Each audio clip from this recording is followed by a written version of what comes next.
आनन्दकन्दं प्रभुदेवचन्द्रं ब्रजेशरूपेण पुरापि जातं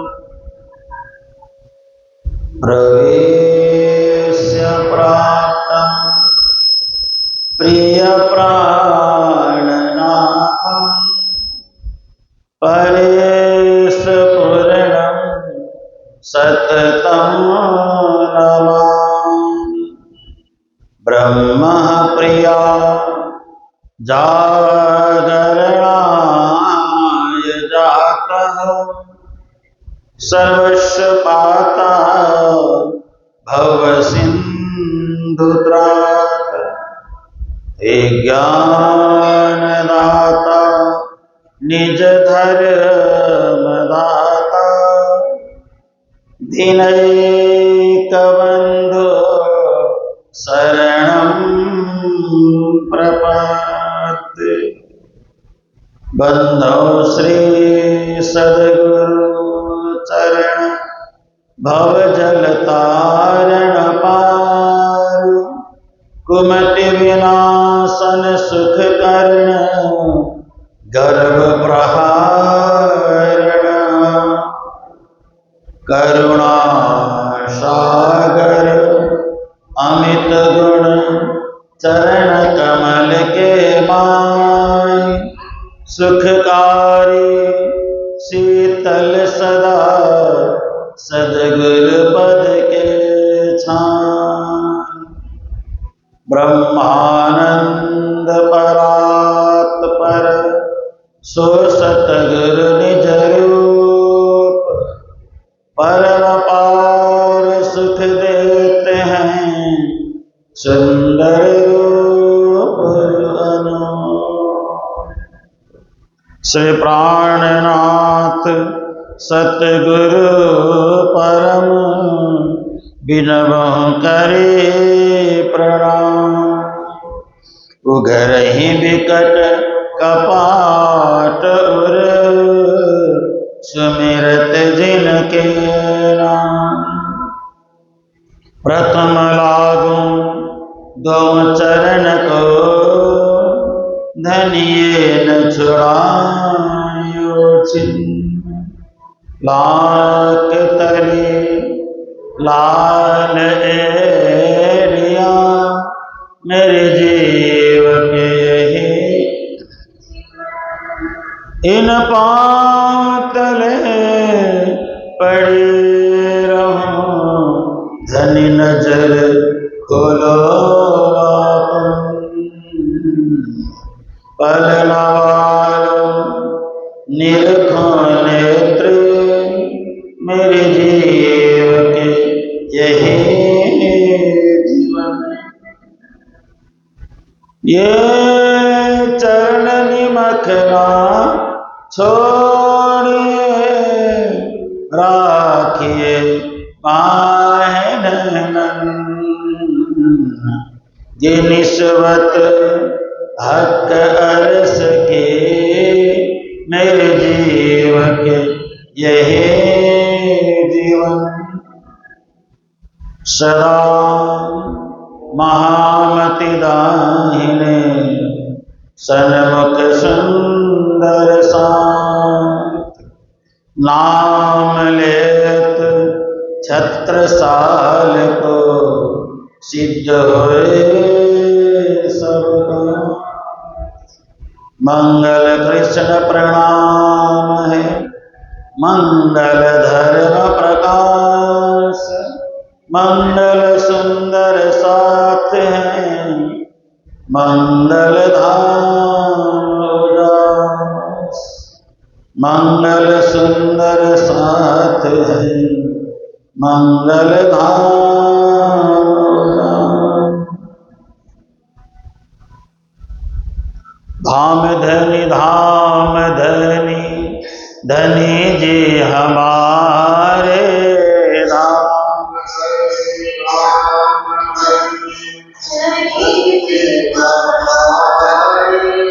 मेहर करो श्री प्राणनाथ प्यारे।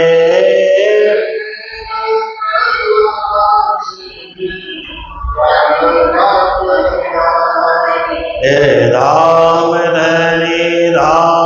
धनी धनी जी हमारे धाम।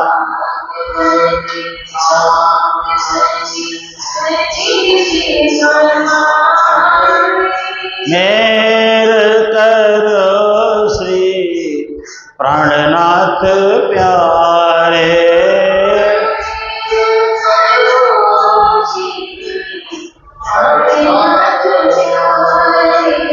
मेरे करो श्री प्राणनाथ प्यारे। मेरे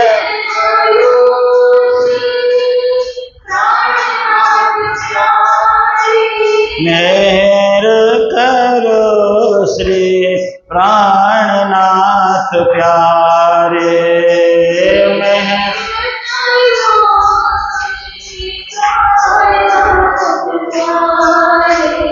धाम धनी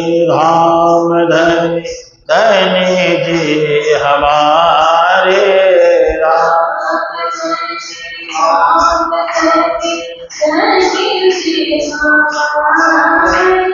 मेरे करो श्री राज श्यामा प्यारे।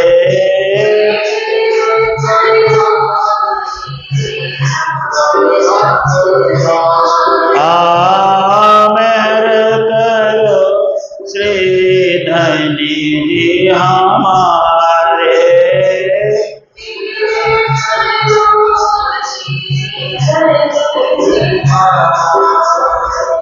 श्री निजानंद स्वामी की, श्री कृष्ण कन्हैया लाल, श्री प्राणनाथ प्यारे, श्री महाराजा छत्रसाल की, महाराजा छत्रसाल की, श्री लालदास जी महाराज की, श्री ब्रिजभूषण जी महाराज की, अपने अपने गुरुदेव की, सर्व सुंदर साथ की।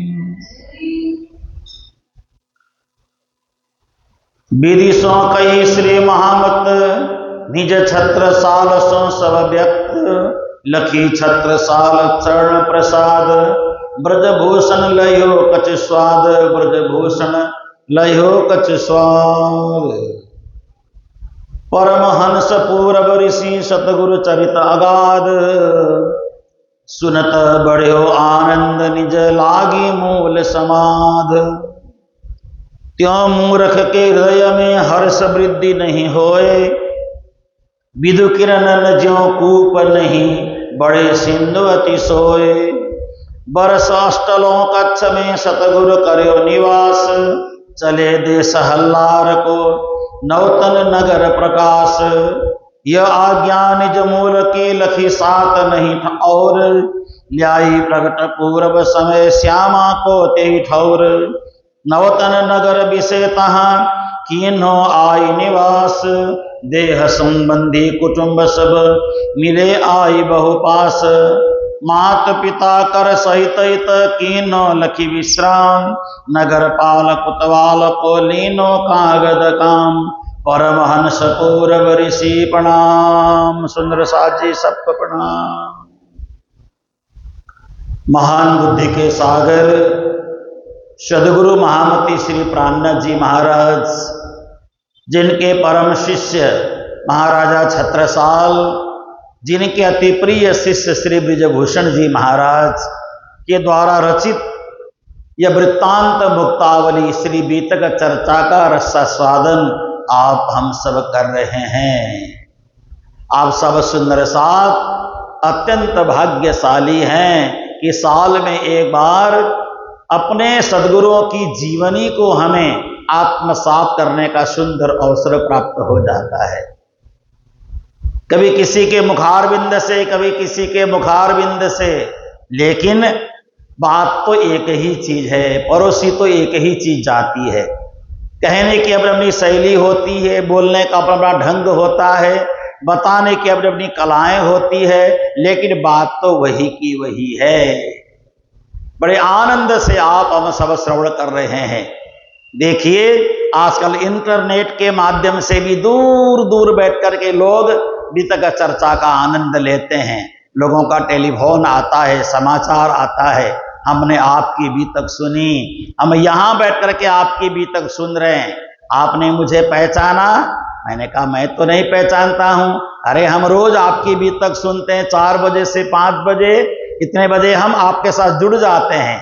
देखिए कितने आनंद की बात है। और लोग कहते हैं कि कभी हमारे यहाँ भी आइए बीतक करने के लिए, कभी हमारे यहाँ भी आइए।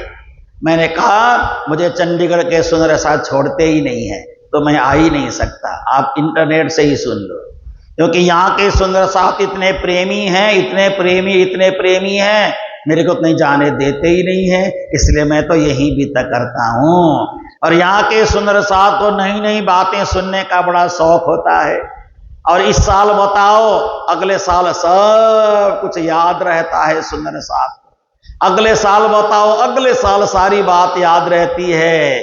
तो यहाँ के सुंदर साथ बड़े प्रेमी हैं, रुचि से सुनते हैं, श्रद्धा से सुनते हैं, भावना से सुनते हैं, रस में डूब करके सुनने वाले श्रोता हैं, इसलिए मेरे को छोड़ते ही नहीं हैं। इसलिए मुझे बाहर भी तक नहीं बुलाना, ऐसा मैं बोल देता हूं। देखिए है ना, बहुत जगह लोग बुलाते हैं, हमारे पास आओ, हमें सुनाओ, हमें सुनाओ, इतनी अच्छी अच्छी बातें हमें भी सुनने का मन करता है। लेकिन जहां जहां श्रोता है, जहां जहां बीतक चर्चा का आनंद ले रहे हैं, सबको बड़ा अच्छा लगता है, बड़ा आनंद लगता है। प्रातः काल के समय 7 बजे से 8 साढ़े 8 तक बीतक चर्चा होती है मंगल धाम में, वो भी सुनते हैं पूज्य महाराज श्री मोहन प्रियाचार्य जी के द्वारा। और दिन में 4 से 5 यहाँ मेरे द्वारा होती, लोग ये भी सुनते हैं। और एक चर्चा और हो रही है सिलीगुड़ी में, वो भी सुनते हैं। रात्रि को भी चर्चा होती है करनाल में, लोग वो भी सुनते हैं। देखो कितनी कथाएं सुनेंगे, सबका सुन करके आनंद मग्न हो जाते हैं, सबको बड़ा आनंद आता है, रस आता है। और ये 1 महीना हमारा बीतक उत्सव का पर्व है।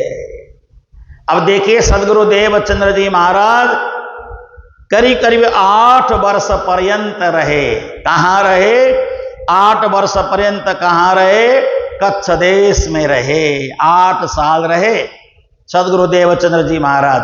8 साल वहां रहने के बाद अब हालार देश गुजरात जामनगर पहुंच गए। नवानगर भी कहते थे पहले, जामनगर भी कहते हैं, हालार देश भी कहते हैं, नवानगर भी कहते हैं। वहां पहुंच गए। श्री देवचंद्र जी महाराज, माता पिता साथ में हैं, लीलबाई जी भी साथ में ही हैं, सबको लेके चले गए। और वहीं जाकर के मकान खरीद लिया, जहां पे आज आप सब जाएंगे, जिसको राज मंदिर कहा जाता है। राज मंदिर सदगुरु देवचंद्र जी महाराज का वो घर है, वही मकान ले लिया। उस समय कैसा था मकान का रूप, अब कैसा हो गया है, लेकिन घर वही का वही है। सदगुरु देवचंद्र जी महाराज वहीं रहने लगे आराम से। 2 मंजिला मकान है। कभी भी आप जामनगर जाएं तो दर्शन अवश्य करें, राज मंदिर का दर्शन करें, चाकला मंदिर का दर्शन करें जो गांगजी भाई का घर है, और खिजड़ा मंदिर का दर्शन करें जो नौतनपुरी धाम, जहाँ पे हम सब दर्शन करने जाते हैं, जहाँ खिजड़ा के 2 वृक्ष लगे हैं, है ना। श्याम जी के मंदिर में जाएं, जहाँ सदगुरु महाराज को तारतम मंत्र मिला, तारतम ज्ञान मिला, आप वहां भी जाएं, है ना। जगह जगह आए जाएं, दर्शन करें, वो सब हमारे लिए परम पावन भूमि है, परम पवित्र भूमि है। दर्शन करना चाहिए और आनंद ग्रहण करना चाहिए, आत्मविभोर हो जाना चाहिए। देखिए सदगुरु देवचंद्र जी महाराज पूर्व जन्म के परमहंस हैं। पिछले जन्म में आपको कोई अच्छा संस्कार हो, इस जन्म में भी वही संस्कार फल फूल जाता है। अगर हमारा संस्कार पिछले जन्म में बढ़िया नहीं था, तो इस जन्म में भी संस्कार अच्छे नहीं होते हैं। देखिए मूर्ख जो व्यक्ति है ना, अज्ञानी व्यक्ति, वो एक कुएं की तरह होता है। कुएं में जैसे चंद्रमा की रोशनी नहीं पड़ती है ना, और समुद्र में चंद्रमा की रोशनी पड़ती है तो तरंग उठता है, ऐसे ही जो ज्ञानी व्यक्ति है उसको ज्ञान सुनाया जाए तो अंदर से प्रसन्नता होती है, खुशी होती है, आनंद होता है। लेकिन जो मूर्ख है, अज्ञानी है, उसको जितना मर्जी ज्ञान सुनाओ कोई फर्क नहीं पड़ता है, कोई टस से मस नहीं होते हैं। नहीं, हम तो यही संसार में रहेंगे, हम तो यही संसार का भोग भोगेंगे, कब तक रहेंगे संसार में। सब कुछ जीता जा सकता है, मृत्यु को तो कोई नहीं जीत सकता। मरना तो पड़ेगा ही पड़ेगा, रहना नहीं देश वीराना है। कच्चा कंकड़ कच्चा गारा, कच्चा ढांचा बनाया सारा, एक ही झोंके में, एक ही झोंका जब लगता है तो ये सारा शरीर हमारा बिखर जाता है, टूट जाता है, अलग अलग हो जाता है। तो कई बार मैं सोचता हूं किसके लिए करे सब लड़ाई झगड़े, किसके लिए करें। हमारे जैन संप्रदाय में कितने भगत लोग होते हैं। एक जैन संप्रदाय के एक व्यक्ति हैं, अभी 4-5 साल पहले उन्हें जैन में दीक्षा ले लिया, साधु बन गए। साधु बन गए, साल का कम से कम 300 करोड़ उनकी तनख्वाह थी, 300 करोड़। एक साल में 300 करोड़ कमाते थे। उनका इतना लंबा चौड़ा उनका धंधा, 300 करोड़। लेकिन उनको वैराग्य आ गया, कुछ नहीं है, सब छोड़ दिया, साधु बन गए, फक्कड़ बन गए। अब वो क्या करते हैं, फुटपाथ पे बैठ के रोटी मांग के खाते हैं। क्या करेंगे पैसे का, क्या करेंगे धन का, धन वो सब छोड़ के ही जाना पड़ेगा, लेके तो हम जा नहीं सकते। जमीन जमीन बोल के लड़ते रहो, जमीन का टुकड़ा लेके हम जाएंगे नहीं। घर घर बोलते रहो, घर उठा के लेके जाएंगे नहीं। सब यहाँ रहने के लिए सुविधा चाहिए, छोड़ने के बाद कुछ भी पता नहीं चलता है। इसलिए तो सिकंदर ने कहा था ना, सिकंदर को सिकंदर महान बोलते हैं, लेकिन मैं तो सिकंदर को महान नहीं बोलता हूं। सिकंदर भारत में आया, भारत को बहुत जगह से जीत करके वापस जाने लगा। वापस जाते समय रास्ते में एक महात्मा जी मिले। महात्मा जी बड़े मस्ती से बैठ करके प्रभु के चिंतन में लगे थे। सिकंदर सामने खड़ा हो गया और कहने लगा, हे महात्मा जी, मुझे भी उपदेश दीजिए, मुझे भी ज्ञान दीजिए। भारत के बड़े बड़े महात्मा है, ऐसा सुना था मैंने। उन्होंने कहा, तेरे को क्या उपदेश दूं सिकंदर, क्या मैं उपदेश दूं? तूने तो जो मेरे को मिला है वो भी छीन लिया। बोला, क्या छीना मैंने आपका? तू ऐसी जगह पे खड़ा है जहां से सूरज की रोशनी मेरे को आती थी, वो भी आना बंद हो गया। परमात्मा ने जो दिया वो भी तू छीनने वाला व्यक्ति, तू क्या मेरे को, क्या मैं तेरे को क्या ज्ञान दूं, क्या तेरे को समझाऊं मैं? सूरज की रोशनी को भी तू ढक करके यहां खड़ा हो गया, क्या ले जाएगा तू दुनिया से? जब वही सिकंदर जाते जाते रास्ते में, इतना बड़ा सिकंदर, इतना बड़ा युद्ध जीतने वाला है ना, सारा आधा संसार पे राज करने वाला व्यक्ति कैसे मरा? रास्ते में दस्त लगने से मरा। दस्त लगने से उसकी मृत्यु हो गई, उसका पेट खराब हो गया, उसकी मौत हो गई। तो उसने कहा, मैं तो मरने जा रहा हूं, जब मुझे अपने घर ले जाओगे, जब मेरी अर्थी निकालोगे तो मेरा सारा शरीर ढक देना, चेहरा और हाथ बाहर निकाल देना, हाथ तो ऐसे कर देना, और मेरा हाथ ऐसे करने से ऐसे हिलते रहना चाहिए, ऐसे मुझे ले जाना। तो ऐसा करने से क्या होगा? सिकंदर ने कहा, दुनिया को पता चलेगा आधा संसार जीतने वाला व्यक्ति भी खाली हाथ हिलाते हुए जा रहा है। ये दुनिया को पता चलेगा, दुनिया को ज्ञान मिलेगा। समझ गए ना? तो किस चीज के लिए लालच करें, किस चीज के लिए हाय हाय करें, किस चीज के लिए लड़ें, किस चीज के लिए झगड़ें? आखिर है तो कुछ भी नहीं अपना, फिर भी हम लड़ते हैं, झगड़ते हैं, हाय हाय करके पीछे पड़े हैं। उतना ही परमात्मा से मांगो जितने से गुजार। मांगना भी वो दे ही देता है, परमात्मा अपने आप ही दे देता है। मांगेंगे तो कम मिला, नहीं मांगेंगे तो ज्यादा मिलेगा, है ना?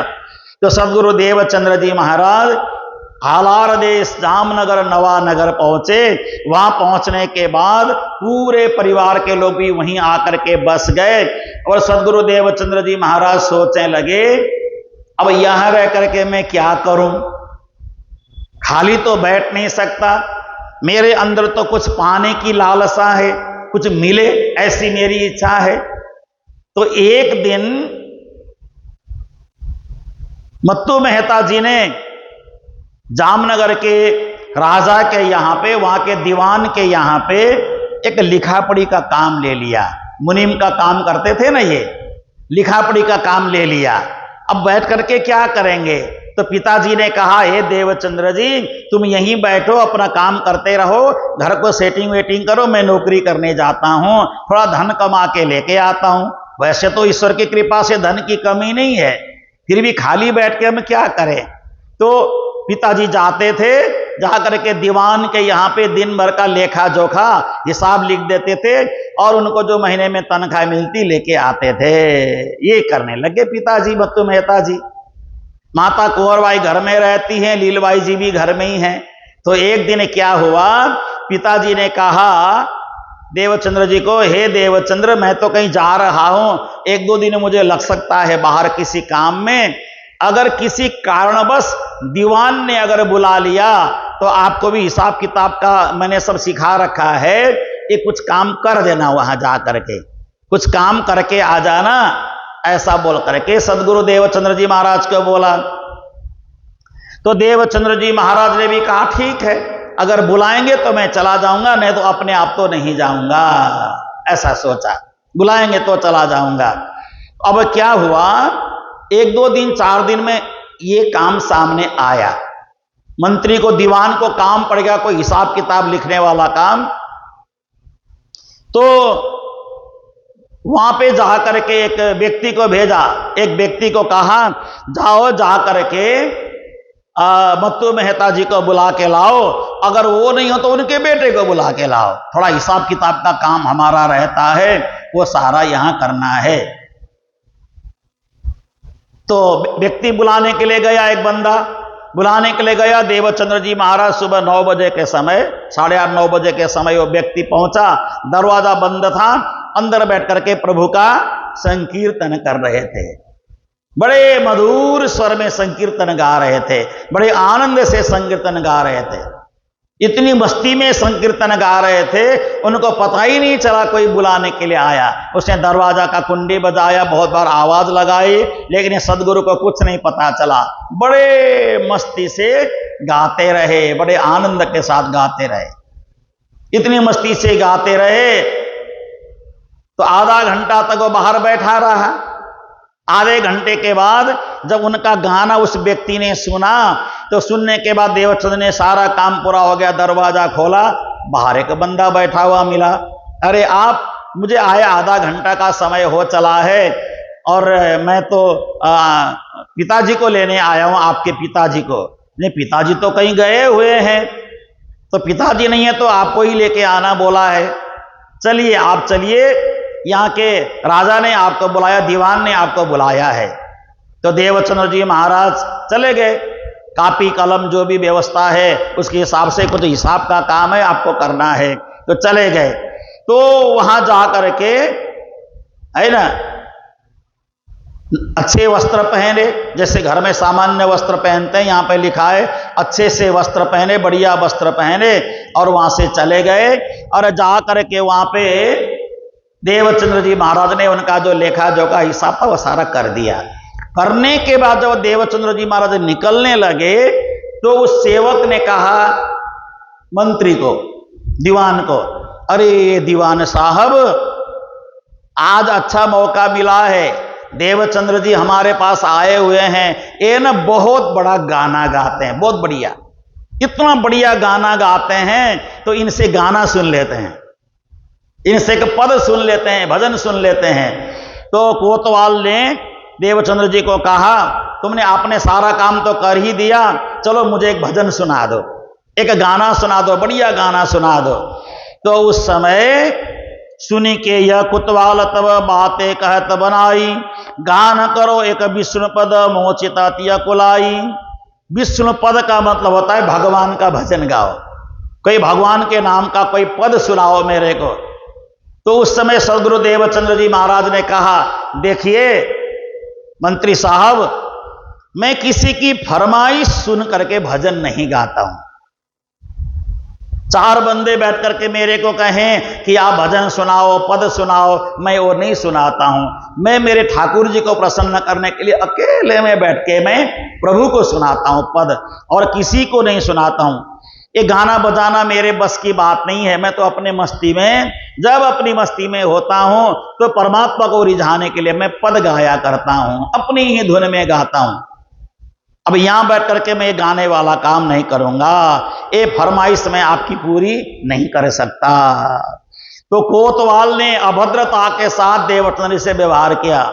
अरे हम तुम्हारे मालिक हैं, तुम हमारे सेवक हो, यहां पे तुम काम करने के लिए आए हो, इतनी बातें भी तुम नहीं कर सकते हो। ये नमक हरामी वाला काम तुम्हें नहीं करना चाहिए। कुछ बोला होगा, उल्टा पुल्टा कुछ बोल दिया। तब देवचंद्र जी महाराज ने उत्तर दिया, देखिए मैं ये हिसाब किताब रखने के लिए, आपकी कोई जिम्मेदारी लेने के लिए नहीं आया हूं यहाँ पे। मेरे को पिताजी ने आदेश दिया था, आवश्यकता पड़े तो जाके कर देना। मेरे से जो होता था मैंने कर दिया। एक गान ताल बंधान जो नाटक साधन, और ये गुण हम में कछु नहीं है, किस भी न कोठौर। ये तो कलाकारी करने वाले लोग गाना गाते हैं, लोगों को नचाते हैं, उछल कूद मचाते हैं, ये मेरे बस की बात नहीं है। और आपने जो मेरे को ये सारी बातें कही ना, तो इसको देखते हुए मुझे अभी इसी समय आपका पैसा भी मुझे नहीं चाहिए, आपका कागज भी नहीं चाहिए, आपका कलम भी नहीं चाहिए। सारा का सारा सामान आंगन में फेंक करके देवचंद्र जी लौट करके अपने घर आ गए। शाम को पिताजी आए। पिताजी को कहा देवचंद्र जी ने, पिताजी आपने मुझे कहां भेजा था? मेरे को तो वहां बोल लगे हमें गाना सुनाओ, हमें पद सुनाओ, हमें भजन सुनाओ। मैं तो अच्छा नहीं लगा ये बातें सुन करके। मैं तो प्रभु के आगे गाने वाला व्यक्ति हूं, परमात्मा के लिए गाने वाला व्यक्ति हूं। आपने सुना होगा ना, एक बार अकबर ने भी यही कहा था। किसको? अकबर ने किसको कहा था ये बात मैं हर साल सुनाता हूं, इसलिए पूछ रहा हूं। अकबर ने तानसेन को कहा, तानसेन एक बहुत बढ़िया पद हमें सुनाओ। तो तानसेन ने पद गा करके सुनाया अकबर को। जब तानसेन ने पद गा करके सुनाया, अकबर ने कहा वाह वाह क्या बढ़िया गाते हो तुम। उसने कहा कि यही पद मैं तो कुछ भी नहीं, मेरे गुरुजी से 100 गुना बढ़िया गाते हैं। तुम्हारे गुरुजी कौन है? हरिदास जी महाराज। हरिदास जी महाराज इससे बहुत 100 गुना बढ़िया गाते हैं। मैं तो उनका नादान शिष्य हूं, मुझे तो कुछ भी नहीं आता है। कौन सा राग सुनाया था उस समय? राग कल्याण। राग कल्याण में पद गाया। और उस समय अकबर ने कहा फिर मुझे तुम्हारे गुरुजी से सुनना है, मुझे ले चलो वहां। तो तानसेन ने कहा नहीं, मैं आपको वहां लेके नहीं जा सकता। आप मुस्लिम वेश में हैं, बिल्कुल आपके सामने तो गाएंगे ही नहीं हो। अरे मैं हिंदू बन जाऊंगा ना, इसके लिए मैं हिंदू का पहनावा पहन लूंगा, हिंदू की तरह बन करके बैठ करके सुनूंगा मैं। तो बार बार कहने पर ये अकबर को लेकर के तानसेन वहां चले गए, जा करके बैठ करके वही राग जो अकबर के सामने गाया था, वही राग तानसेन ने गाना शुरू किया। गाते गाते थोड़ा सा राग बिगाड़ दिया जानबूझ करके, ताकि गुरुजी गाना शुरू करें। थोड़ा सा राग कल्याण बिगाड़ करके गाया। तो उस समय गुरुजी ने तानपुरा उठाया हरिदास जी महाराज ने, और हरिदास जी महाराज ने कहा अरे तानसेन, तुमने यहां से पद बिगाड़ दिया है, ऐसे नहीं गाना चाहिए, ऐसे गाना चाहिए। और तानपुरा हाथ में लेकर के राग अलापने लगे और गाने लगे। अकबर इतना मस्त हो गया उनके स्वर को सुन करके, वाह वाह वाह, या अल्लाह या खुदा बोलने लगा। जैसे या अल्लाह या खुदा बोला, हरिदास जी महाराज की आंखें खुल गई। हरिदास जी महाराज ने कहा अरे तानसेन, ये या अल्लाह या खुदा तुम किसको लेके आ गए यार? ये बीच में या अल्लाह या खुदा बोलने वाला कौन है ये? अब गुरु के सामने झूठ कैसे बोले? गुरु महाराज ये तो अकबर है। अकबर ने बहुत जिद किया आपके गले से सुनना, इसलिए मैं हिंदू के वेश पहना करके मैं आपके पास लेके आया हूं। तो उसी समय गुरु महाराज ने क्या किया, हरिदास जी महाराज ने, इस व्यक्ति ने कल्याण राग सुना, कल्याण राग सुना है, थाट कल्याण से जो राग प्रारंभ होता है वो इसने सुना है, और इसका उद्धार हो जाए इस भावना को लेकर के आज के बाद इस राग का नाम मैं यमन कल्याण रख दूंगा। मुसलमान को यमन कहते हैं ना, यमन, तो यमन कल्याण नाम का ही, राग का ही नाम उन्होंने बदल दिया। तब से लेकर के आज तक कल्याण थाट को यमन कल्याण के नाम से बोला जाता है। देखिए, मेरा कहने का मतलब है, ऐसे ऐसे परमात्मा के भक्त हैं, परमात्मा को रिझाने के लिए गाते हैं, किसी को सुनाने के लिए नहीं गाते। तुमने बढ़िया गाया बोलने पर लोग, कई लोग नाराज होते हैं, आपके लिए मैंने बढ़िया नहीं गाया, मैंने ठाकुर जी के लिए गाया है। मीराबाई भी यही बोलती थी। तो सदगुरु देवचंद्र जी महाराज को उन्होंने समझाया, हे देवचंद्र जी, अब आज के बाद हम आपको कोई कष्ट नहीं देंगे, हमारे पास बहुत धन संपत्ति है, आप भजन करो, भक्ति करो, पाठ पूजा में शामिल हो जाओ, परमात्मा का नाम जाप करो, जो जो आपको करना है करते रहो, कमाने के लिए आपको कोई आवश्यकता नहीं है। जब तक मैं जिंदा हूं मैं कमा के लाऊंगा और मेरे परिवार का सबका मैं भरण पोषण करूंगा। उसके बाद देवचंद्र जी महाराज ने वही 2 दिन नौकरी की जीवन में, नहीं तो कोई नौकरी ही नहीं की, बिना नौकरी के सारा जीवन चलता रहा। अब देवचंद्र जी महाराज विचार करने लगे, मैं समय कैसे गुजारूं। तो सदगुरु देवचंद्र जी महाराज ने विष्णु श्याम देवल विषे तहां कान जी भट्ट बाचे नित श्री भागवत सुने जाई भवतट। विष्णु श्याम जी का मंदिर था, वहां पे अब भी है। देवचंद्र जी महाराज ने सोचा, यहां रोज कथा होती है, चलो मैं वहां जाकर के कथा सुन लेता हूं। कई विद्वान लोग क्या करते हैं, जीवन भर एक ही जगह एक ही आसन में बैठ करके कथा करते हैं, जगह जगह घूम घूम के कथा नहीं करते हैं। जो बहुत बड़े विद्वान थे, कांजी भट्ट नाम के विद्वान, श्याम जी के मंदिर में कथा सुनाते थे। सदगुरु देवचंद्र जी महाराज वहां गए और सबसे अंतिम में, ताकि कोई आके ये ना कहे ये जगह मेरी है, ये जगह मेरी है, मैं तो रोज यहां बैठता हूं, ऐसा करके कोई खटपट ना करे, ऐसा सोच करके देवचंद्र जी महाराज एक किनारे में बैठ करके आराम से अपना आसन लेके जाएं, अपनी आसन में बैठें, कथा सुनने के बाद अपने आसन को उठा करके ले जाएं, किसी को कोई बाधा न पहुंचे। तो एक आसन में बैठ करके कथा श्रवण करने लगे। बैठे श्रवण करन तहां निष्ठा करई आधार, आवे वैष्णव बल्लभी खटपट करें अपार। अब देखिए, वहां बल्लभी संप्रदाय के लोग आते हैं, बड़े खटपट करते हैं। अपने आप को जो ज्ञानी बोलने वाले लोग होते हैं ना, ये असल में ज्ञानी नहीं होते हैं, ये अज्ञानी होते हैं। लेकिन कई बार लोग बोलते हैं ना, हमें सब पता है, हमें सब पता है। कई बार कुछ लोग मेरे को कुछ कुछ बातें सुनाते हैं, मेरे को पता तो होता है उस बात का, लेकिन मैं क्या करता हूं, अच्छा अच्छा बोल के आराम से सुनता हूं मैं। अरे मेरे को सब पता है, मैं क्यों बोलूं भाई, आप सुना रहे हो मेरे को तो मुझे सुन लेना चाहिए ना। ये तो मैंने सुना था पहले, ऐसा भी नहीं बोलता हूं।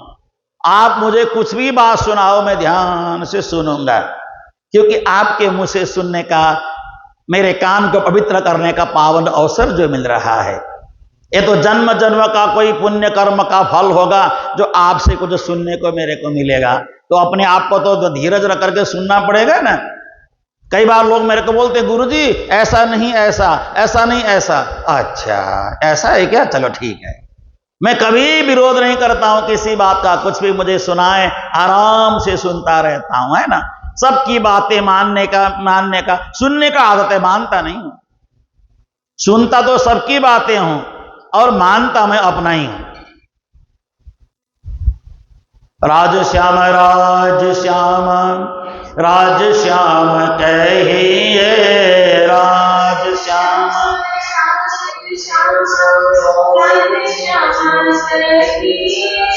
जाहि विधि राखे राज ताहि विधि रहिए। राम धनी राम धनी राम धनी कहिए, राम धनी राम धनी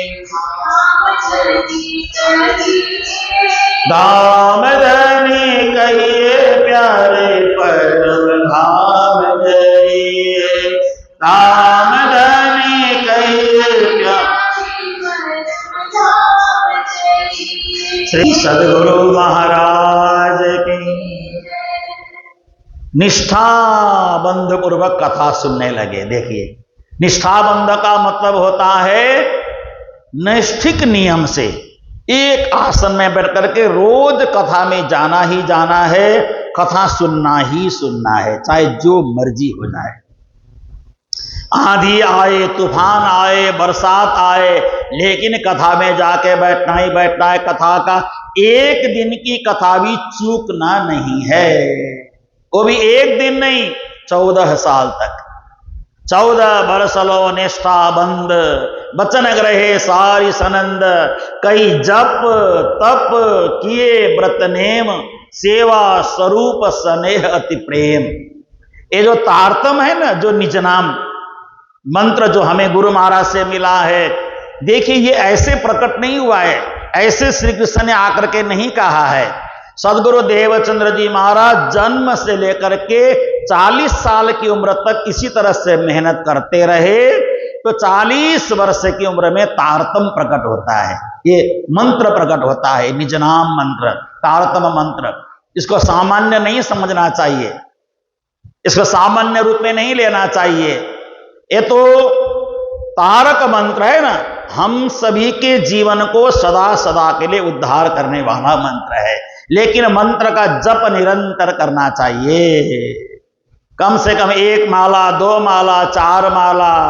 आपसे अगर पूरा मंत्र का जप हो जाए तो बहुत बढ़िया है, लेकिन 16 अक्षर का तो जप करना ही चाहिए। 16 अक्षर है ना, मूल तारतम 16 अक्षर है, इतने का जप आप अवश्य करें। 16 अक्षर मंत्र का जप करें, क्योंकि 16 अक्षर का मतलब होता है, जैसे आप सब ने तारतम लिया है ना, तो तारतम लेते समय आप गिनती कर लेना, मैं बोलूंगा तो गिनती करना है ना। तो निज नाम श्री कृष्ण जी अनादि अक्षराति और त, 16 अक्षर बन गए ना, ये 16 अक्षर का मंत्र है। ये 16 अक्षर का मंत्र है। राजी महाराज श्री कृष्ण 16 कला से पूर्ण हैं, और ये मंत्र भी 16 अक्षर का बना हुआ है।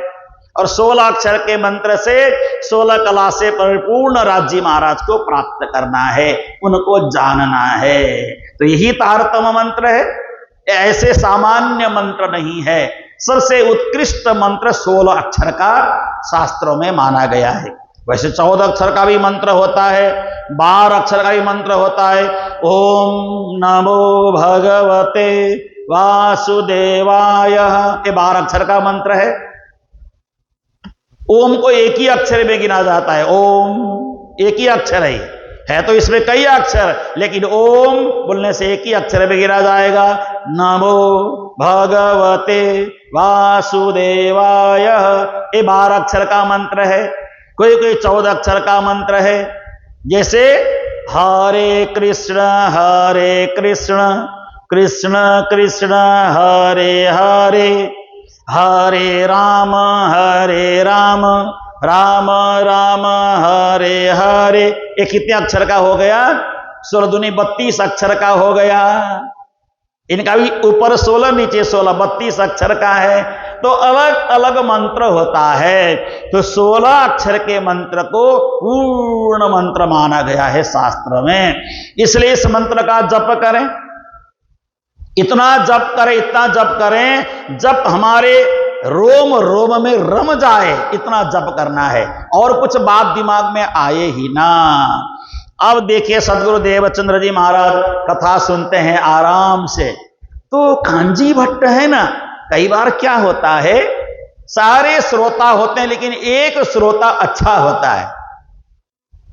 सुनने वाले तो सभी होते हैं, लेकिन एक श्रोता ऐसा होता है जो मन लगा के सुनने वाले होते हैं। तो वहां पे सभी श्रोता तो बैठे हैं, लेकिन देवचंद्र जी एक ऐसे श्रोता हैं, कांजी भट्ट के मुखार बिंद को देख करके कथा सुनते हैं, पलक भी बहुत कम झपकते हैं, एकाग्रता से कथा सुनते हैं। तो एक दिन, 2 दिन, महीना, 2 महीना, 4 महीना, 6 महीना हुआ, देवचंद्र जी की निष्ठा को देख करके कांजी भट्ट ने विचार किया, ये अच्छे श्रोता हैं देवचंद्र जी, इनके आने के बाद मुझे कथा शुरू करनी चाहिए। उनका इंतजार करने लग गए। समय हो गया, देवचंद्र जी नहीं पहुंचे तो कथा थोड़ा विलंब से शुरू करते थे। रोज ऐसा ही नियम बना लिया, सब श्रोता बैठ करते, शहर के बड़े बड़े चौधरी आके बैठते हैं कथा में, कहते गुरु महाराज उच्चारण करो, शुरू करो कथा सुनाना। बोलते नहीं, अभी देवचंद्र जी आए नहीं हैं, उनके आने के बाद शुरू करूंगा। तो इनको ईर्ष्या होने लग गई, क्या है देवचंद्र जी आपको कुछ अलग से कुछ देते हैं क्या? इनसे कुछ अलग आपको धन संपत्ति कुछ मिलता है? नहीं नहीं, मुझे इससे कोई लेना देना नहीं है, मैं तो श्याम जी के मंदिर में कथा सुनाता हूं, कोई श्रोता ना आए तब भी मैं कथा करूंगा, बहुत सारे श्रोता आए तब भी मैं कथा करूंगा, मुझे तो श्याम जी को सुनाना है, श्री कृष्ण को सुनाना है कथा। लेकिन आप लोग आते हो, मैं सुना देता हूं। और इसमें से सबसे अच्छे श्रोता देवचंद्र जी हैं। आप लोग सालों से सुनते हैं, देवचंद्र जी अभी अभी आए हैं, लेकिन उनकी निष्ठा बड़ी मजबूत है। अपना आसन लेके आते हैं और अंतिम पंक्ति में बैठते हैं, सबको प्रणाम करते हैं, ठाकुर जी को प्रणाम करके आराम से बैठकर कथा सुनते हैं। कथा पूरी होने के बाद किसी से कुछ बातें किए बगैर चुपचाप अपना आसन बगल में दबाया और चुपचाप घर चले जाते हैं।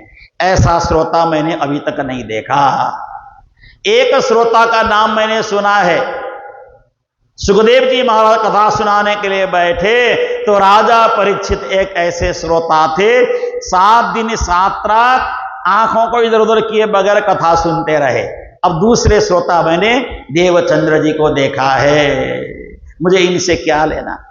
एक बात और बताओ, कभी कभी क्या होता है, देवचंद्र जी आते समय में 2-4 श्लोक पढ़ चुका होता हूं, उसका प्रवचन कर चुका होता हूं, तो देवचंद्र जी क्या करते हैं, दोबारा भागवत लेकर के मेरे सामने आके दोबारा पूछते हैं, आपने पहले क्या सुनाया, मुझे आने में आज थोड़ा विलंब हो गया, कुछ कुछ प्रसंग मेरा छूट गया, दोबारा सुनाइए।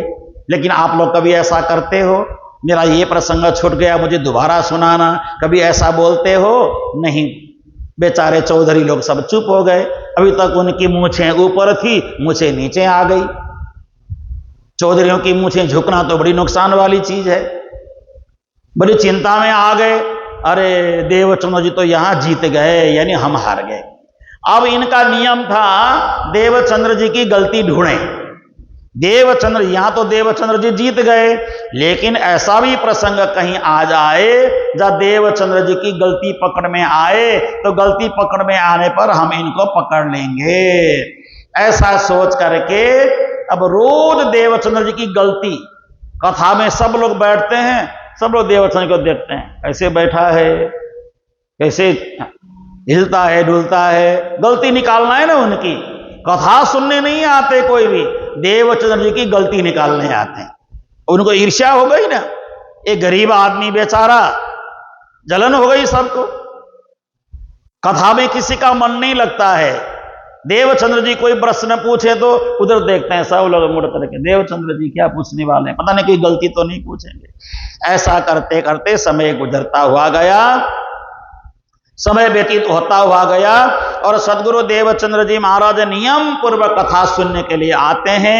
एक दिन भी नागा नहीं करते हैं। तो एक दिन गलती ढूंढने वाले को गलती मिल ही गई। क्या गलती मिल गई? देवचंद्र जी महाराज एकादशी को भोजन करते हैं, द्वादशी को भोजन नहीं करते हैं, ये पता चल गया। अब देखो, वैसे तो राधा वल्लभ संप्रदाय में एकादशी दिन व्रत नहीं बैठते हैं, द्वादशी को व्रत बैठने की, द्वादशी को व्रत नहीं बैठते हैं, एकादशी को ठाकुर जी को भोग लगता है, प्रसाद का बड़ा भारी महत्व है तो प्रसाद ग्रहण कर लेते हैं। तो इन्होंने क्या किया, देवचंद्र जी महाराज ने, एकादशी के दिन तो कथा होती है, तो मुझे कथा सुनने का मौका मिल जाता है, तो मेरे शरीर को यानी आत्मा को आहार मिल जाता है, मुझे शरीर को भी आहार दे देना चाहिए। द्वादशी को व्यास जी महाराज ने संसार छोड़ा था, इसलिए द्वादशी के दिन कथा नहीं होती है, उस दिन देवचंद्र जी महाराज भोजन नहीं करते हैं। ये पता चल गया चौधरियों को। चौधरी लोग फिर मूछें ऊपर उठाते हुए आ गए। आज तो हमें अच्छा मौका मिला, आज चौधरी जल्दी ही आकर के बैठ गए, सारे जल्दी आकर के बैठ गए और कहने लगे, कांजी भट्ट जी आपसे एक बात करनी है। हाँ जी बोलो बोलो। देवचंद्र जी को आने दीजिए, अभी देवचंद्र जी आए तो बात करेंगे, पहले नहीं करेंगे, पहले उनको आने दो। आज तो हमने ऐसा देवचंद्र जी का आज हमने क्लास लेना है ना, आज देवचंद्र जी को ऐसे हमने धुलाई करनी है भी आप की बात आपको सुन के पता चली जाएगा। उन्होंने कहा क्या किया देवचंद्र जी ने? अरे आने तो दीजिए फिर पता चलेगा, आने तो दीजिए। नहीं नहीं मुझे सुनाओ तो सही, मुझे सुनाओ क्या वजह है। तो एक बात बताइए भट्ट जी महाराज, आपसे हमने कथा सुनी, सालों हो गए, और आपसे देवचंद्र जी कथा सुन रहे हैं, इतने साल कथा सुनते हो गए, तो आपने कब ये बात बताया देवचंद्र जी को कि एकादशी को भोजन करो, द्वादशी को व्रत रखो? ये आपने कैसे बताया उनको? बोलना अच्छा मुझे सारी बातें खोल के बताओ। अरे देवचंद्र जी एकादशी के दिन तो मजे से भोजन करते हैं और द्वादशी के दिन बिल्कुल निराहार रहते हैं, जल भी नहीं पीते हैं। ये क्या बताया आपने? भागवत में कभी हमने तो ऐसा सुना नहीं, इतने साल हो गए कथा सुनते हुए, अब ये प्रसंग हमने कभी सुना ही नहीं था। उन्होंने कहा कि देवचंद्र जी ने किया है तो कुछ सोच समझ के ही किया होगा, कोई विचार करके ही किया होगा, ऐसे तो नहीं किया होगा। आने दो देवचंद्र जी को, उन्हीं को पूछते हैं, क्योंकि मेरे पास इसका कोई जवाब नहीं है। देवचंद्र जी को आने दो। तभी तो देवचंद्र जी महाराज आ गए। जब देवचंद्र जी महाराज आ गए तो सब लोग अपने अपने मूछें ऐंठते हुए देवचंद्र को देखने लग गए।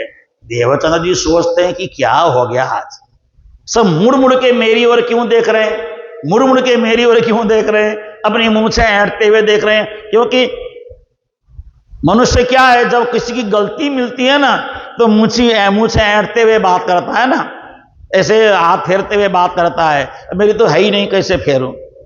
तो कहने का मतलब मुंह से ऐंठते हुए बात करता है, मेरे को क्या समझा है, मेरे को क्या समझा है, बोलते हैं ना लोग ऐसे, कई बार ऐसे बात हो जाती है ना। तो कहने का मतलब सब लोग उनको मुड़ मुड़ के देखे। देवचंद्र जी बड़ा उनको महसूस हुआ, ये लोग मुझे बार बार क्यों देख रहे हैं, मैंने क्या गलती कर दी आज। उसी समय कांजी भट्ट ने पूछा, हे देवचंद्र जी ये सब चौधरी लोग मेरे को आके आपकी शिकायत कर रहे हैं। बोला क्या शिकायत कर रहे हैं गुरु महाराज? आप एकादशी को भोजन करते हो, द्वादशी को व्रत रखते हो, ऐसा मैंने तो कभी कहा नहीं, किसी ग्रंथ में मैंने सुनाया नहीं है, भागवत से भी नहीं सुनाया है, तो क्या आप ऐसा करते हो? देवचंद्र जी अपने आसन से खड़े हो गए, खड़े होकर के कहा, हाँ गुरु महाराज मैं ऐसा ही करता हूं।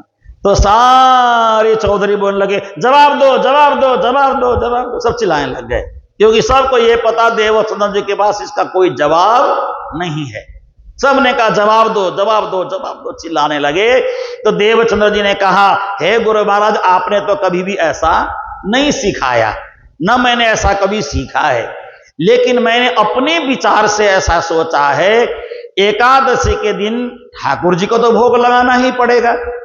जब ठाकुर जी को भोग लगाते हैं तो भोग लगाने के बाद जो प्रसाद बचता है वह प्रसाद आपने ही कहा, एक तरफ एकादशी को रखो, एक तरफ एकादशी के दिन भोग लगा हुआ प्रसाद रखो, तो प्रसाद बहुत वजनदार होता है, भारी होता है, एकादशी उसके सामने छोटी पड़ जाती है।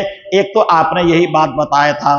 दूसरी बात, एकादशी के दिन आप भागवत कथा हमें सुनाते हैं तो हमें सुनने का मौका मिलता है और मुझे आत्मा का खुराक मिल जाता है।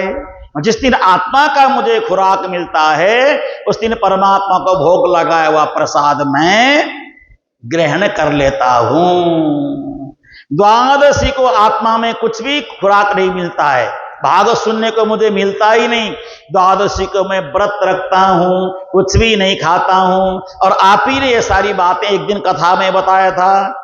एकादशी और महाप्रसाद में महाप्रसाद ज्यादा महत्वपूर्ण है, एकादशी उसके सामने छोटी पड़ जाती है, आपने ऐसा कहा था। तो महाप्रसाद तो मैं फेंक नहीं सकता, वो मुझे ग्रहण करना पड़ता है, क्योंकि घर में मैं ही प्रसाद लेता हूं। तो कांजी भट्ट ने कहा जवाब दो, देवचंद्र जी का जवाब दो। सब लोगों ने कहा भाई मुझे नीचे करो, नीचे करो, नीचे करो।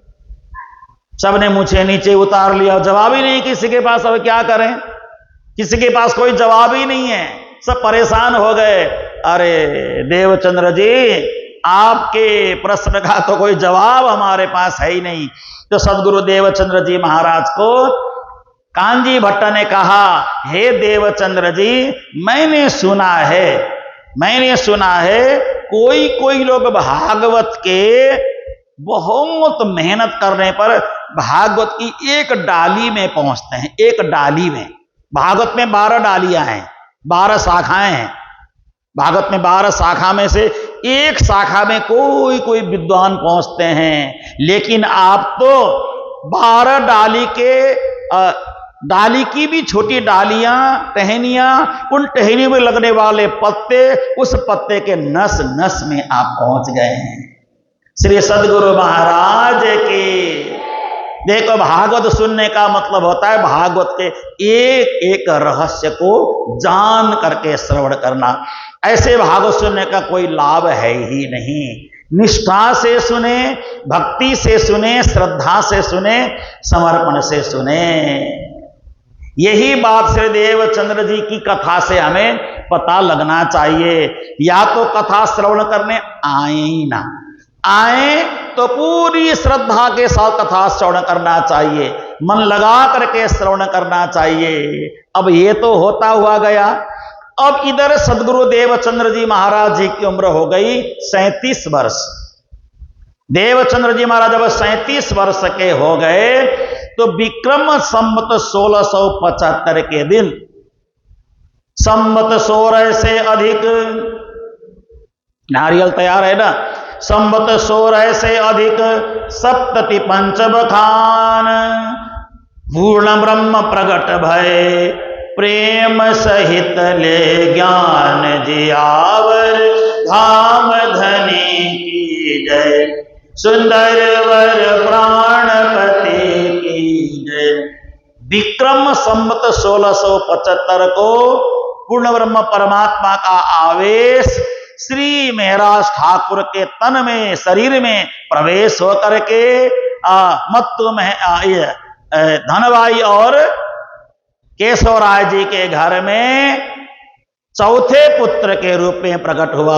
बोलो श्री प्राणनाथ प्यारे की, कृष्ण कन्हैया लाल की, श्री सदगुरु महाराज की। श्री प्राणनाथ जी का प्राकट्य हुआ विक्रम संवत 1675 को। ध्यान रखना, बस बाकी कल 2 नारियल टूट गए, बस हो गया, बाकी कल भी आएगा प्रसंग। तो 1675 को श्री प्राणनाथ जी केशवराय और धनबाई के घर में प्रकट हुए। धन्य धन्य भाग्य हमारे आज मेरे गुरुवर पधारे, धन्य धन्य भाग्य हमारे आज मेरे गुरुवर पधारे। देव पधारे सतगुरुदेव पधारे, देव पधारे गुरु देव पधारे, धन्य धन्य भाग्य हमारे आज सतगुरु जी पधारे। धन्य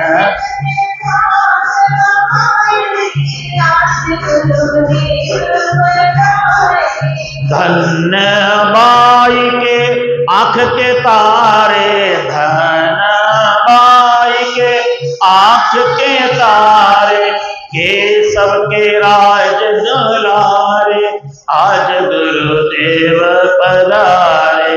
धन्य धन्य भाग्य हमारे आज सतगुरु जी पधारे। आज प्राणनाथ धन्य धन्य भाग्य हमारे, आज श्री प्राणनाथ पधारे, प्राणनाथ पधारे, आज सदगुरु पधारे, प्राणनाथ पधारे, सदगुरु पधारे। धन्य धन्य भाग्य हमारे, आज प्राणनाथ जी पधारे, धन्य धन्य भाग्य हमारे, आज प्राणनाथ जी पधारे। श्री प्राणनाथ प्यारे की जय। आप एक थोड़े से प्रसंग को आप ध्यान से श्रवण करेंगे। संवत 1675 को सप्तति पंच बखान पूर्ण ब्रह्म प्रगट भय, प्रेम सहित ले गया। कृष्ण पक्ष आश्विन शरद, चतुर्दशी रविवार, जाम एक पर आय के कर्यो अचल परिवार। आश्विन क्वार का महीना, कृष्ण पक्ष चतुर्दशी, शरद ऋतु की तिथि, रविवार का दिन था और दिन का 3 घंटा 9 बजे के समय में, प्रथम प्रहर का 3 याम पूरा होने के अंतिम में प्रातः 9 बजे के समय का लगभग समय गुजर चुका था। तो श्री महाराज ठाकुर धनबाई जी के गर्भ से धरती में प्रकट हो गए। बोलो श्री प्राणनाथ प्यारे की। अत्यंत महिमावान परिवार, जिनके गर्भ से, धनबाई जी के गर्भ से स्वयं पूर्ण ब्रह्म परमात्मा स्वरूप सदगुरु पधारे, प्राणनाथ जी महाराज ठाकुर पधारे और पिता के रूप में स्वीकार किया केशव ठाकुर को। ये ठक्कर राणा है, ये भी राजपूत है, ठक्कर राजपूत है ना। जगत में अपना अखंड ज्ञान लेकर के धरती में पधारे। जैसे इधर प्राणनाथ जी का आगमन हुआ, उसी दिन से सदगुरु देवचंद्र जी महाराज के हृदय का भी भागवत के सारे रहस्य खुलने लग गए। एक एक रहस्य खुलने लग गए, क्योंकि अब देवचंद्र जी महाराज को साथ देने के लिए स्वयं महाराज ठाकुर पधारे, श्री प्राणनाथ जी पधारे। देवचंद्र जी में श्यामा महारानी की शक्ति है, तो श्री महाराज ठाकुर में राजी महाराज की शक्ति काम कर रही है। तो दोनों एक ही स्वरूप हैं, दोनों में कोई भिन्नता नहीं है। श्यामा जी स्वरूप देवचंद्र जी महाराज और राजी के अंश से श्री प्राणनाथ जी महाराज का प्राकट्य हो गया। सूर वंश बिच रघु कयो, रामचंद्र सुत जौन, लव वंशी छत्री प्रबल, द्वादश भाई तौन। अब ध्यान से एक प्रसंग को श्रवण करेंगे, ठीक है। सूर्य वंश में एक राजा हुए, जिन राजा का नाम है रघु। रघु का नाम सुना होगा ना। रघुकुल रीत सदा चली आई, प्राण जाए बरु बचन न जाए।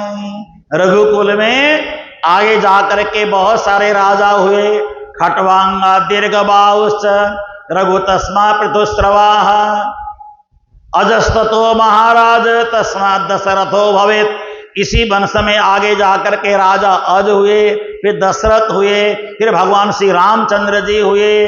तो रामचंद्र जी के 2 बेटे हुए, एक का नाम लव, एक का नाम कुश, है ना। एक का नाम लव, एक का नाम कुश। तो ये सूर्य वंश में जो रामचंद्र जी का वंश आगे बढ़ा, तो जो लव का वंश जब आगे बढ़ता गया, उसी वंश में आगे जाकर के एक परिवार बना। उस परिवार में 12 बेटों ने जन्म लिया। उसी परिवार में आगे जाकर के 12 बेटों ने जन्म लिया। तो एक दिन ये 12 जो सूर्यवंशी 12 पुत्र हैं, भ्रमण करते करते कन्नौज में राजा जयचंद्र के पास पहुंचे। जयचंद नहीं, जयचंद्र। कन्नौज में, कानपुर के पास कन्नौज है। तो कन्नौज के राजा जयचंद्र नाम करके राजा थे, वहां पे पहुंच गए ये 12 भाई। वहीं पहुंच गए थे 12 भाई। अत्यंत तेज पूर्ण थे, दिव्य स्वरूप थे इनका, और पहनावा उनका एकदम शुद्ध ब्राह्मणों का जैसा था। सिर में चोटी रखी हुई, जनेऊ पहना हुआ। तो उनको देख करके राजा जयचंद्र बड़े प्रसन्न हो गए। राजा जयचंद्र ने उनको वहां पे रहने के लिए एक छोटा सा गांव दे दिया। इस गांव में आप लोग रहो, आप लोग जब से आए तब से यहां पे सब अच्छा ही अच्छा हो रहा है। तो कुछ समय वहां रहने के बाद एक दिन कन्नौज के राजा जयचंद्र ने कहा, 2 साल से हमारे यहां पे बरसात नहीं हो रही है और मुझे यज्ञ करवाने के लिए कोई ब्राह्मण देवता नहीं मिल रहे हैं। तो आप लोग ब्राह्मण जैसे लगते हैं, होंगे तो आप लोग क्षत्रिय, लेकिन रखते हैं ब्राह्मण जैसे, आपका व्यवहार ब्राह्मणों का जैसा है। सुबह अर्घ्य देना सूर्य को, सारी जो परंपरा ब्राह्मणों की जैसी है। तो आप 12 में से कोई एक आगे आकर के अपने आप को ब्राह्मण स्वीकार करके यज्ञ करवाइए ताकि बरसात हो जाए, बरसात हो जाए। तो उस समय कन्नौज के राजा जयचंद्र की बात इन 12 ने नहीं मानी। 12 ने कहा, नहीं हम तो क्षत्रिय हैं, क्षत्रिय ही रहेंगे, हम ब्राह्मण नहीं बनना चाहते, हमें ब्राह्मण नहीं बनना है, क्योंकि आप लोगों के आने से हमारे देश में बहुत अच्छी प्रगति हो रही है। तो आप लोगों में से कोई एक ब्राह्मण का रूप लेकर के, ब्राह्मण परिधान पहन करके, वस्त्र पहन करके यज्ञ करेंगे तो क्या नुकसान है। लेकिन 12 के 12 नहीं मना कर दिया, नहीं हम तो ब्राह्मण का कर्म नहीं करें, हम क्षत्रिय हैं तो हम क्षत्रिय का ही कर्म करेंगे, हम ब्राह्मण का कर्म नहीं करेंगे। प्राचीन समय में ऐसा होता था, प्राचीन योग्य ब्राह्मण नहीं मिला तो क्षत्रिय भी ब्राह्मण जैसा ही माना जा, ब्राह्मण के ही बराबर लगभग माना जाता था, है ना। क्षत्रिय भुजा है ना, तो यहां से लेकर के ऊपर तक का हिस्सा एक ही माना जाता है ना। सिर में दर्द होता है तो बाजू में भी दर्द होता है ना। तो सिर और बाजू को एक ही रुपए गिनते हैं, है ना। तो कहने का मतलब क्षत्रिय से भी कभी कभी ब्राह्मण का कर्म प्राचीन समय करवाया जाता था। और हमारे यहां तो ब्राह्मण क्षत्रिय में बहुत ज्यादा भिन्नता मानते भी नहीं है। ब्राह्मण की बेटी क्षत्रिय को दे देते हैं, क्षत्रिय की बेटी ब्राह्मण को भी दे देते हैं। हमारे यहाँ पे बराबर चलाते हैं, ना भेद नहीं मानते। बंगाल में उधर बराबर चला लेते हैं। तो कहने का मतलब है उन्होंने मना किया, नहीं हम ब्राह्मण है ही नहीं तो हम ब्राह्मण का कर्म कैसे करें, दान मिलेगा, दान लेना पड़ेगा, फिर दान का सामान हमें ग्रहण करना पड़ेगा, नहीं हम ये काम नहीं करेंगे, हमसे काम नहीं होगा। तो राजा जयचंद्र नाराज हो गए। उन्होंने कहा, ठीक है आपने मेरी बात नहीं मानी, अब आप 12 के 12 मेरे देश छोड़ करके कहीं और चले जाओ, मैं आप लोगों को नहीं रखूंगा। ये 12 के 12 वहां से चल पड़े तो गुजरात पहुंच गए। गुजरात के एक अच्छे खासे जगह में पहुंचे, लोहागढ़ नाम करके जगह में पहुंच गए। लोहागढ़ तो नहीं, एक जगह में पहुंच गए, एक अच्छे खासे जगह में पहुंच गए। वहां जा करके बड़ा भारी युद्ध 12 लोगों ने मिलकर के किया। 12 लोगों ने जब वहां पे युद्ध किया, युद्ध करके उस एक छोटा सा नगर बसाया, जिस नगर का नाम रखा गया लोहागढ़। गुजरात में लोहागढ़ नाम करके एक शहर है, लोहागढ़ नाम करके शहर बसाया। तो लोहागढ़ शहर बसाने के कारण इनको लोहाना क्षत्रिय कहा जाने लगा। लोहाना क्षत्रिय है ना, है तो राजपूत हैं ही, क्षत्रिय तो पहले से ही है, इनको लोहाना क्षत्रिय कहा जाने लगा। तो प्राणनाथ जी का वंश कौन सा हो गया, लव के वंश में लोहाना क्षत्रिय के यहां पे श्री मिहिराज ठाकुर का जन्म हुआ। बोलो श्री सदगुरु महाराज की। और उन्होंने लोहाना क्षत्रिय होने के कारण लोहागढ़ शहर बसाया और 12 भाई वहीं रहने लगे। वहीं रहते हुए फिर धीरे धीरे परिवार बढ़ता गया, तो बिखरते बिखरते एक परिवार बाद में जाके जामनगर आ गया। और जामनगर में आकर के राजा के यहाँ पे मंत्री पद का काम करने लगे। कौन? मिहिराज ठाकुर के पिताजी। पिताजी का नाम क्या है? पिताजी का नाम क्या है? केशवराय ठक्कर। केशवराय ठक्कर, उधर ठक्कर बोलते हैं, और जगह कहीं ठाकुर भी बोलते, ठक्कर बोला जाता है गुजरात में। गुजरात में, महाराष्ट्र में ठक्कर क्षत्रिय बोलते हैं। तो ये ठक्कर क्षत्रिय थे और लोहागढ़ से आए थे, लोहाना क्षत्रिय कहलाए। और इन लोहाना क्षत्रियों ने बिखर गए परिवार, तो एक परिवार जामनगर में आके बसा, वहीं के होकर के रह गए। और केशव राय और धनबाई के घर में श्री इंद्रावती की आत्मा और राजी महाराज का आवेश प्रवेश होकर के श्री मिहिराज ठाकुर के रूप में जन्म लिया। इसलिए उनको हमने क्या कहा, अपना सदगुरु माना, अपना साक्षात सदगुरु के रूप में मानना प्रारंभ किया। तो श्री प्राणनाथ जी में परमात्मा की शक्ति, परमात्मा का आवेश काम कर रहा है। तो इन्हीं शब्दों के साथ अभी के वित्त के प्रसंग को मैं यहीं पर विराम दे रहा हूं। कल के प्रसंग में तारतम्य प्रकट होगा। कल भी आप नारियल लेकर के पधारे, कल प्रसंग में तारतम मंत्र का प्राकट्य होगा। तारतम मंत्र 16 अक्षर का प्रकट होगा। श्री कृष्ण का साक्षात दर्शन श्री देवचंद्र जी को प्राप्त होगा श्याम जी के मंदिर में, और बड़ा सुंदर आनंदमय प्रसंग को आप हम सब श्रवण करेंगे। अभी के प्रसंग को यहीं पर विराम दे रहे हैं। आप हम सब मिल करके वित्त के प्रसंग को रोज रोज आगे बढ़ा रहे हैं, बढ़ाते जाएंगे और आनंद लेते जाएंगे। पहले आप सभी चौपाई दोहराएं। धन्य सखी इंद्रावती,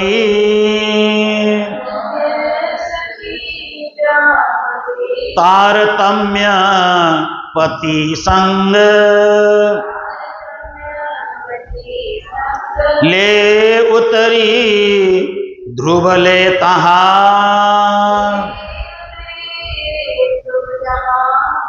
बैठे सुंदर अंग, बैठे सुंदर अंग। श्री कृष्ण कन्हैया लाल की, श्री निजानंद स्वामी की, श्री प्राणनाथ जी महाराज की, श्री महाराजा छत्रसाल की, अपने अपने गुरुदेव की, सर्व सुंदर साथ की। प्रणाम सुंदर साथ जी, प्रणाम। या तुम हो देसी कि जियो मैं अर्ज करूं मेरे पियो जी, हम जैसे तुम जीन करो मेरा, तलब तलब जाए जीव जी, जीवड़ा तो जी वे नहीं क्यों, मीठे दिल की प्यास जी, तुम बिना मैं किन सो कहूं, तुम हो मेरी आस जी, आस वीरानी तो करूं पिया, जो कोई दूसरा होए जी, सब विध पिया जी समरथ दिन, रैन जात रोए रोए जी, जन्म आंधे जो हम होते, सो तुम देखत किए जी, जब तुम आप दिखाओगे तब देखूंगी नैना भर जी, ये पुकार पिया सुन के अब ढील करो तुम जीन जी,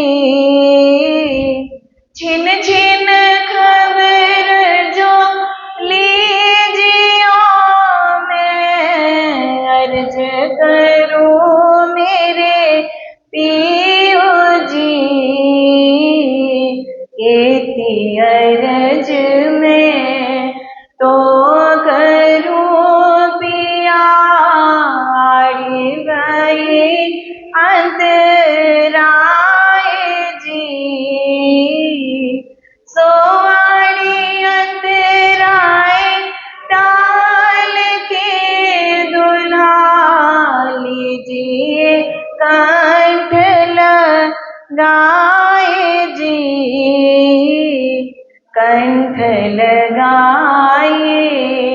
कंठ सौंपिया कीजिए हास विलास जी।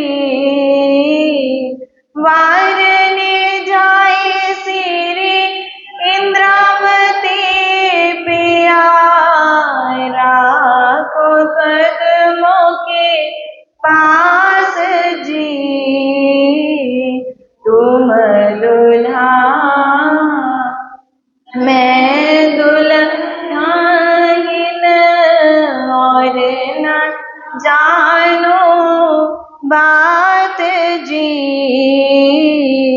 इश्क सो सेवा करो पिया सब अंगों साक्षात जी। सदा सुखदाता धाम धनी में क्या कहूँ इनसो बात जी। श्री महामती जुगल स्वरूप परवारी अंगना भली भली जात जी। पिया तुम हो तैसी कीजियो मैं अर्ज करूं मेरे पियो जी। पिया तुम हो तैसी पिया तुम हो तैसी। कृष्ण कन्हैया लाल की